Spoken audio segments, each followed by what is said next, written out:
Drishyam film में crime होने के बाद उसे छुपाने के लिए नई नई साजिशें रची जाती हैं, लेकिन इस वारदात को 21 साल पुरानी साजिश से अंजाम दिया गया। इस साजिश का पहला हिस्सा था एक मासूम बच्चा। उस बच्चे को पहले 18 साल की उम्र यानी उसे बालिग होने का इंतजार किया गया। फिर लगातार 4 सालों तक उसके नाम पर अलग अलग इंश्योरेंस कराए गए। फिर वही लड़का जब 22 का हो गया तभी अचानक उसकी मौत हो जाती है। मौत को द बर्निंग कार का नाम दिया गया। उस कार में एक जली लाश मिलती है जिस्म पर सिर्फ हड्डियों के ढांचे बचे थे, लेकिन उसकी पहचान होती है। फिर उसका अंतिम संस्कार भी हो जाता है। फिर उसकी मौत के बदले बीमा का 1 करोड़ रुपए भी मिल जाता है। कार के जलने से हुई मौत को लेकर करीब 10 लाख का इंश्योरेंस मिलता है। कुल मिलाकर करीब करीब 1 करोड़ रुपए का बीमा क्लेम हो जाता है। और फिर वक्त गुजरता रहता है। 1 या 2 साल नहीं बल्कि पूरे 17 साल पूरे हो जाते हैं। तभी अचानक एक दिन वो शख्स जिंदा मिलता है जो दुनिया की नजरों में 17 साल पहले मर चुका था। जब इस मुर्दे की कहानी सामने आती है, इसमें पुलिस की लापरवाही, एक शातिर दिमाग वाला बाप जिसने अपने ही बेटे को क्रिमिनल बना दिया, उसे मुर्दा साबित कर दिया, लेकिन अब वही जिंदा सामने आकर उसी बाप के लिए मुसीबत बन गया। और अब जैसे जैसे इस केस की परतें खुलती हैं तो उसे अगर आप जानेंगे तो फिल्म दृश्यम को भी भूल जाएंगे। आखिर क्या है ये क्राइम की कहानी? क्यों पुलिस 17 साल तक उस जिंदा इंसान को मुर्दा समझती रही? कैसे एक मुर्दा इंसान की कीमत 1 करोड़ रुपए से ज्यादा हो गई? तारीख 1 अगस्त साल 2006, जगह आगरा लाल किला के पास, थाना आगरा का रकाबगंज। पुलिस को जानकारी मिली कि एक कार किसी बिजली के खंभे से टकरा गई है। खंभे से टकराने की वजह से कार में भीषण आग लग गई। हादसे में कार चालक की उसी में जलकर मौत हो गई। उस इंसान के जिस्म के नाम पर बस हड्डियां का ढांचा मिला था, लेकिन कार का नंबर प्लेट दिख रहा था। अब कार वाले की पहचान के लिए पुलिस ने उस नंबर की जांच कराई। पता चला कि ये कार गाजियाबाद के सिहानी गेट इलाके में रहने वाले अनिल कुमार के नाम से रजिस्टर है। अब आगरा पुलिस ने कार वाले की डिटेल का पता लगाने के लिए विजयपाल से संपर्क किया। हादसे की खबर सुनकर विजयपाल आगरा पहुंचे। कार देखते ही रोने लगे। लाश को बेटे के रूप में पहचान की। नाम बताया, मरने वाला मेरा बेटा अनिल कुमार था और उसने ये भी बताया कि हम लोग थोक कपड़ा कारोबारी हैं। बेटा अनिल कुमार भी बिजनेस के सिलसिले में कार से आगरा गया था।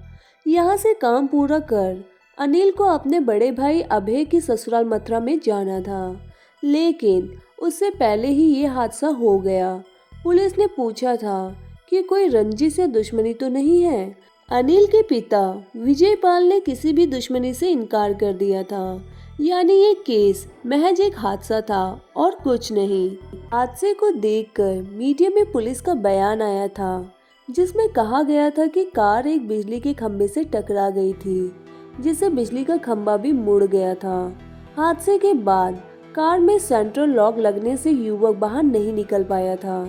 इस तरह बर्निंग कार में उस युवक की दर्दनाक मौत हो गई थी। समय आगरा के रकाबगंज के इंस्पेक्टर DL सुधीर ने मीडिया से कहा था कि खंबे से टक्कर होने की वजह से ये हादसा हुआ था। इसके बाद केस बंद हो गया था। 30 से 31 जुलाई 2006 की रात हुई इस बर्निंग कार हादसे को करीब 17 साल बीत गए थे। अचानक इस केस में मोड़ आया। ये मोड़ भी गुजरात के अहमदाबाद से आया। अहमदाबाद क्राइम ब्रांच की टीम ने एक युवक को हिरासत में लेकर पूछताछ की, जिसका नाम था राम कुमार चौधरी। अहमदाबाद के मोहन नगर में निकोच का रहने वाला था।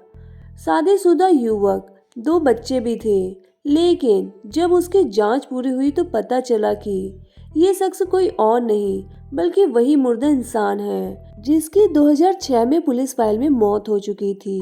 वही अनिल कुमार, जिसकी आगरा में द बर्निंग कार में पूरी तरह से जलकर मौत हो चुकी थी।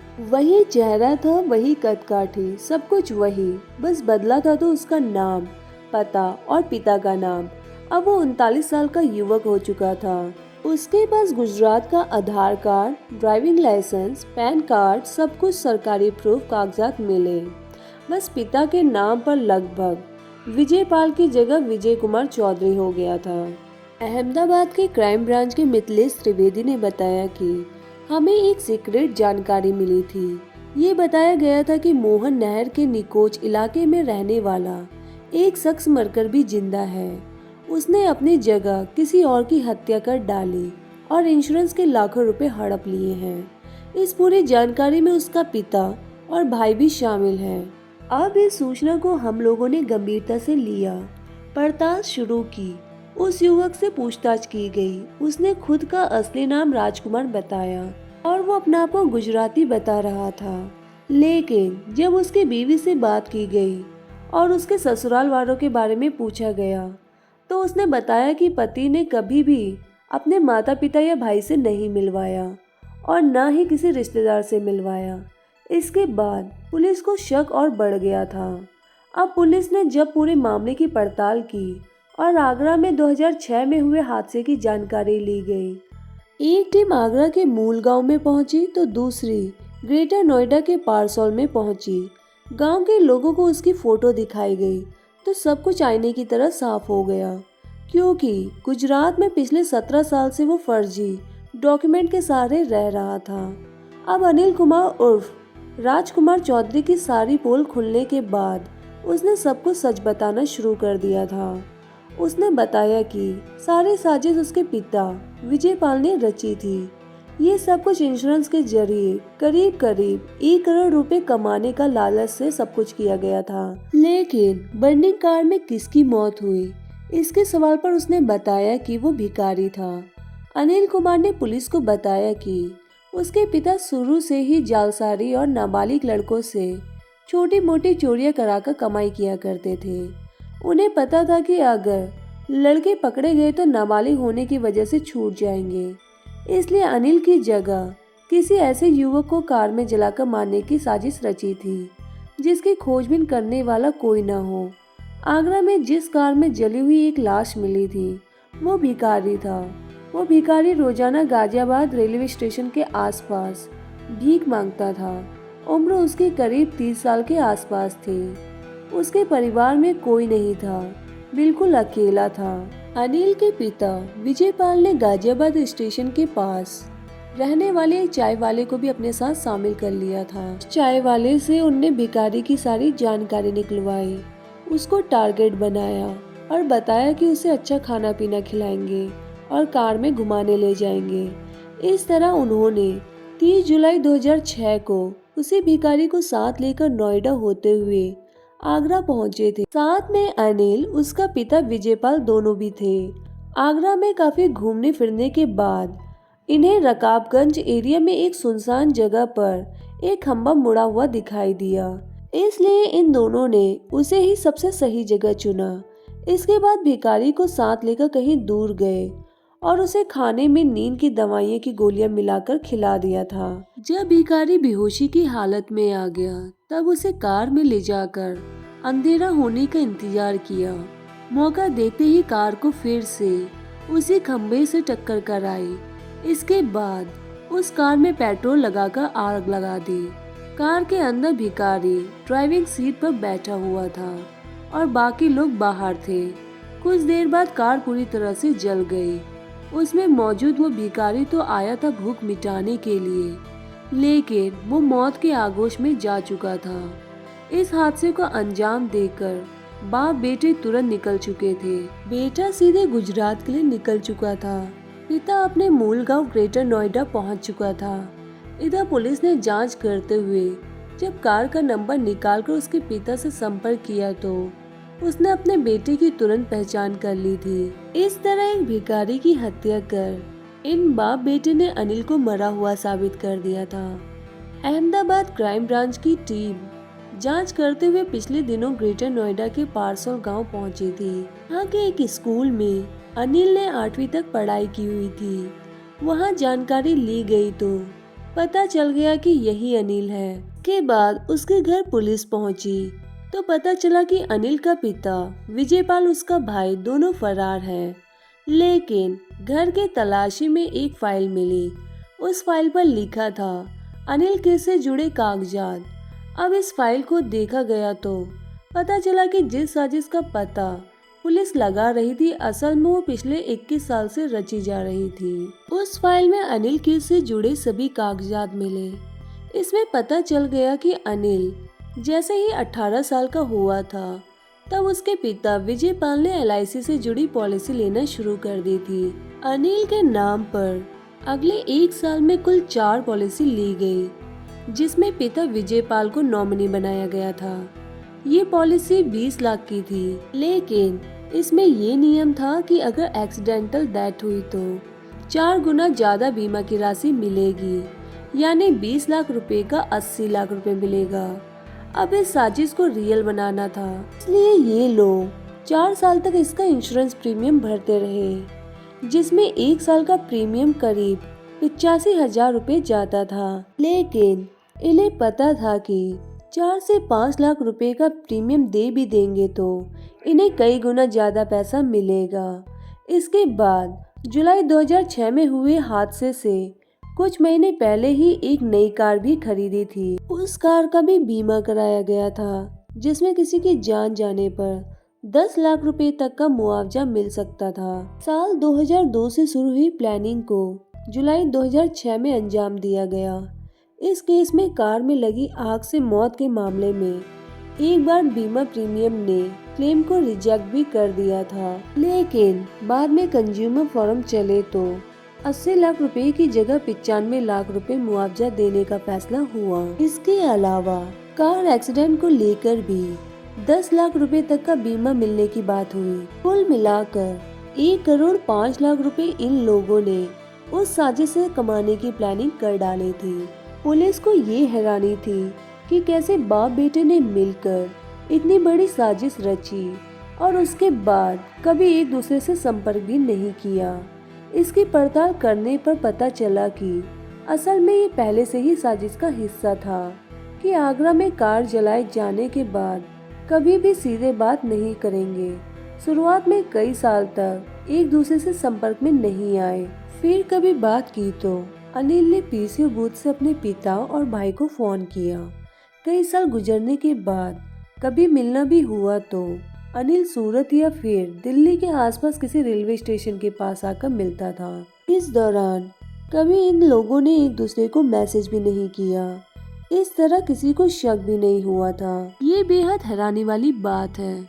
जिस 17 साल पुराने केस की जांच का खुलासा करने को लेकर अहमदाबाद पुलिस की वाहीवाही हो रही है, वो जानकारी 1 साल पहले ही 2022 में नोएडा पुलिस को भी दी गई थी। असल में अनिल के पिता विजय पाल पर आरोप है कि उसने अपने परिवार में जमीन को लेकर फर्जीवाड़ा किया था, जिसे लेकर उसके परिवार के लोग उसकी पड़ताल करने लगे तो उन्हें 2006 में आगरा में हुए हादसे के फर्जी होने का पता चला था। ये भी पता चला कि उन लोगों ने लाखों रुपए पाने के लिए एक भिखारी को जलाकर मार डाला था और उस समय ही अनिल गुजरात भागकर नाम बदलकर रहने लगा था। अनिल की मौत के कई साल बाद अचानक उसके पिता विजय पाल के पास काफी पैसा आने लगा। लाखों रुपए खर्च करके ग्रेटर नोएडा के पारसोल में घर भी बनवाया था। इसके अलावा भी जमीन खरीदने में खर्च करने लगा था। इस पर आसपास के लोगों ने जानकारी जुटाई तो पता चला कि विजय पाल के बेटे अनिल की मौत के बाद इंश्योरेंस का पैसा मिला था, लेकिन शुरुआत में इस इंश्योरेंस के बारे में कोई जानकारी नहीं थी। इससे पहले भी कई लोगों को इंश्योरेंस के नाम पर कई लोगों का बीमा करा के विजय पाल खुद नॉमिनी बन जाता था, ताकि अगर किसी की मौत हुई तो पैसे उसे मिल जाए। इसी बीच कुछ लोगों से पता चला कि अनिल और उसके पिता किसी रेलवे स्टेशन पर बात करते हुए देखा गया था। इसी के बाद उन्हें शक हुआ तो पता चला कि वाकई में अनिल जिंदा है और फर्जीवाड़ा करके बीमे के पैसे लिए जा रहे हैं। इसलिए प्रॉपर्टी विवाद के साथ अनिल से जुड़ी जानकारी साल 2022 में ही सबसे पहले नोएडा पुलिस और फिर CM कार्यालय में की गई थी, लेकिन कोई गंभीरता नहीं दिखाई गई। नोएडा पुलिस की जांच रिपोर्ट और ज्यादा हैरान करने वाली है। ये शिकायत सीधे नोएडा पुलिस कमिश्नर ऑफिस में आई थी। इस शिकायत पर दनकोर के एक सब इंस्पेक्टर महिपाल सिंह ने जांच रिपोर्ट सौंप दी थी, जिसमें कहा गया था कि सभी आरोपों से जुड़े पुख्ता सबूत नहीं मिले हैं। अब ये बड़ी हैरानी वाली बात है कि शिकायत में प्रॉपर्टी विवाद में बेशक आपसी मतभेद हो सकता हो, लेकिन आगरा में बर्निंग कार वाली घटना में भी कोई सबूत नहीं मिलने की जानकारी देकर क्लोजर रिपोर्ट लगा दी गई थी। नोएडा पुलिस ने जब कोई एक्शन नहीं लिया, तभी इन लोगों ने इस बारे में अहमदाबाद पुलिस को जानकारी दी, लेकिन अहमदाबाद की क्राइम ब्रांच टीम ने इसे गंभीरता से लिया और पूरे केस का खुलासा कर दिया। 17 साल पहले आगरा में भिखारी को कार में जलाकर मारने के संबंध में अब मर्डर की एफआईआर हो सकती है। इस बारे में अहमदाबाद क्राइम ब्रांच पुलिस ने बताया कि टीम ने पूरी रिपोर्ट तैयार कर ली है, जिससे साफ पता चलता है कि वो हादसा नहीं बल्कि साजिश थी, जिसमें अनिल कुमार की मौत नहीं हुई थी। इस केस में मर्डर की एफआईआर दर्ज कराकर जांच करने के लिए आगरा पुलिस को रिपोर्ट देंगे। वहीं इस बारे में आगरा के रकाबगंज एरिया की एसीपी सदर अर्चना सिंह ने बताया कि उसकी जांच की जा रही है। साल 2006 में हुई घटना के संबंध में अगर अहमदाबाद पुलिस की रिपोर्ट मिलती है और बीमा कंपनी की तरफ से कोई शिकायत मिलती है तो संबंधित धाराओं में एफआईआर की जाएगी। एसपी अर्चना सिंह ने बताया कि उस केस की गंभीरता से जांच की जाएगी। फिलहाल पुलिस ने इन लोगों को गिरफ्तार कर लिया है। तो दोस्तों, ये रही आज की दिल दहला देने वाली कहानी। इस कहानी के बारे में आपकी क्या राय है, हमें कमेंट सेक्शन में कमेंट करके जरूर बताएं। अगर वीडियो अच्छा लगा हो तो वीडियो को लाइक करें, चैनल को सब्सक्राइब करें और इसे अपने फैमिली मेंबर और फ्रेंड्स के साथ शेयर करना ना भूलें। Thank you for watching.